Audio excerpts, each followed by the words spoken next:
आज हम Penrose process के बारे में पढ़ेंगे। ठीक है कि पेनरोस प्रोसेस क्या है। तो ये पेनरोस प्रोसेस में क्या होता है। ठीक है, हमने तो पहली बात की थी कि अगर हमारे पास जो ब्लैक होल है वो रोटेटिंग ब्लैक होल है, तो इसके इर्द गिर्द एक जगह बन जाती है जिसको हम एर्गोस्फीयर कहते हैं। और इस एर्गोस्फीयर में जो भी ऑब्जेक्ट होगा वो ब्लैक होल के रोटेशन के डायरेक्शन में मूव करेगा। ठीक है, ये हमने पिछले वीडियोज़ में कहा है, जिसको हम फ्रेम ड्रैगिंग इफेक्ट भी कहते हैं। ठीक है, अगर हम बात करें कि इवेंट हॉरिजन या ब्लैक होल इस डायरेक्शन में रोटेट कर रहा है, ठीक है, और एर्गोस्फीयर भी बन गया यहाँ पर। ठीक है, रोटेटिंग ब्लैक होल है तो एर्गोस्फीयर जो है तो वो बनेगा। ठीक है, और अगर हम एक पार्टिकल, एक ऑब्जेक्ट इस एर्गोस्फीयर में डाल लें, ठीक है, तो वो पार्टिकल दो पार्टिकल में डिवाइड हो जाएगा। एक हमारे साथ ये पार्टिकल हो गया और एक ये पार्टिकल हो गया। ये पार्टिकल जब हमने एर्गोस्फीयर में एक रोटेटिंग ब्लैक होल में डाल दिया तो ये पार्टिकल इस रोटेटिंग ब्लैक होल की एर्गोस्फीयर में दो पार्टिकल्स में तकसीम हो गया। ठीक है, यहाँ पर हम बात करते हैं कि इस प्रोसेस के मुताबिक जब आप एक पार्टिकल जो है ये यहाँ पर डाल देते हैं तो दो पार्टिकल्स बन जाते हैं। ठीक है, एक ये हो गया और एक ये पार्टिकल हो गया। ठीक है, दो पार्टिकल में तकसीम हो जाता है। ठीक है, एक पार्टिकल वो होगा जो वो एनुअल फॉलिंग पार्टिकल होगा, वो इवेंट हॉरिजन में गिरेगा, और जो दूसरा पार्टिकल है वो वापस स्पेस में जाएगा, जिसको हम आउट पार्टिकल कहते हैं। ठीक है,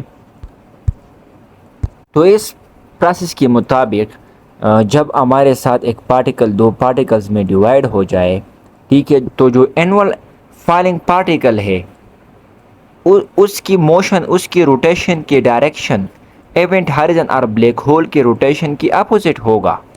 यानी अगर हमने कहा कि ब्लैक होल जो है वो इस तरह रोटेट कर रहा है तो एनुअल फॉलिंग पार्टिकल इस तरह रोटेट कर रहा है, और हमारे साथ जो आउटवर्ड पार्टिकल है वो ब्लैक होल के डायरेक्शन में रोटेट करेगा। यानी आउटवर्ड पार्टिकल ब्लैक होल के रोटेशन के डायरेक्शन में रोटेट करेगा, आउटवर्ड पार्टिकल इस तरह रोटेट करेगा और inward particle, inward falling particle जो है इस तरह रोटेट करेगा।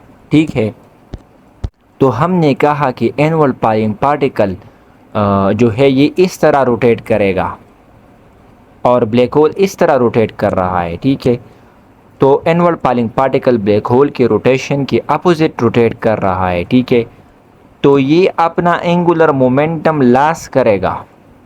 ठीक है, अपनी एनर्जी जो है ये इनवर्ड फॉलिंग पार्टिकल लॉस करेगी, जिसको इस वजह से हम इनवर्ड पार्टिकल की हम कहते हैं कि इनवर्ड पार्टिकल के साथ नेगेटिव एनर्जी है। ठीक है, और ये इनवर्ड पार्टिकल जब एनर्जी लॉस करेगी तो ये इवेंट हॉरिजन में गिर जाएगा। और जो हमारे साथ आउटवर्ड पार्टिकल है वो ब्लैक होल भी इस तरह रोटेट कर रहा है और आउटवर्ड पार्टिकल भी इस तरह रोटेट कर रहा है।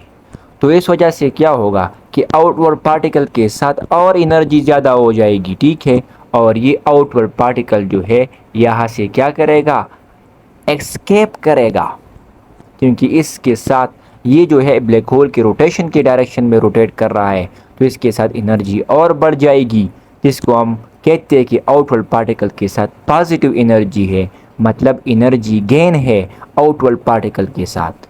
और जब ये आउटवर्ड पार्टिकल एनर्जी गेन करती है तो ये एस्केप कर देता है बाहर स्पेस में।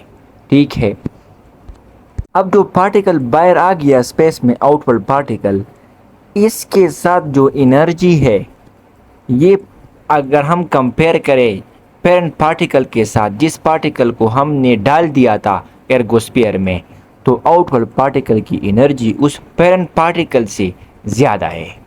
इसका मतलब है कि इस आउटवर्ड पार्टिकल ने ब्लैक होल से एनर्जी जो है वो गेन की है। ठीक है, तो ब्लैक होल से एनर्जी क्या हो गई, आउटवर्ड पार्टिकल में ब्लैक होल से एनर्जी जो है वो रिलीज़ हो गई।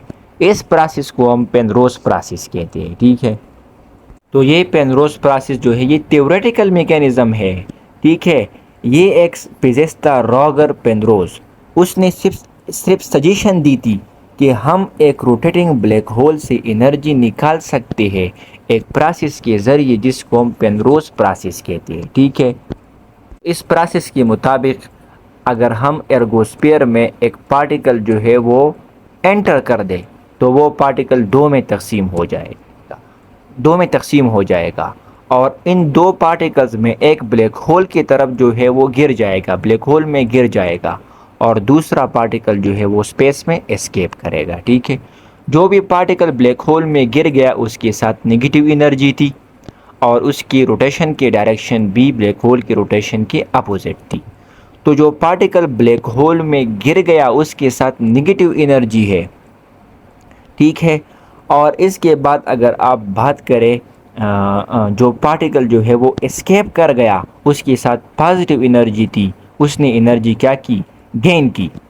जो हमारे साथ एस्केपिंग पार्टिकल है उसके साथ ज़्यादा एनर्जी है ओरिजिनल पार्टिकल से उससे ज़्यादा उसमें जो पार्टिकल जो है वो एस्केप कर गया, निकल गया एर्गोस्फीयर से बाहर स्पेस में, उसने एनर्जी गेन की, उसके साथ पॉजिटिव एनर्जी है। ठीक है। हमने यहाँ कहा कि जो पार्टिकल बाहर निकल गया इसके साथ पॉजिटिव एनर्जी है, एनर्जी गेन हुआ है, क्योंकि जो ओरिजिनल पार्टिकल है, पेरेंट पार्टिकल है, आउटपुट पार्टिकल में पेरेंट पार्टिकल से ज़्यादा एनर्जी है, तो इसका मतलब क्या हुआ कि एनर्जी गेन हो गया। ठीक है।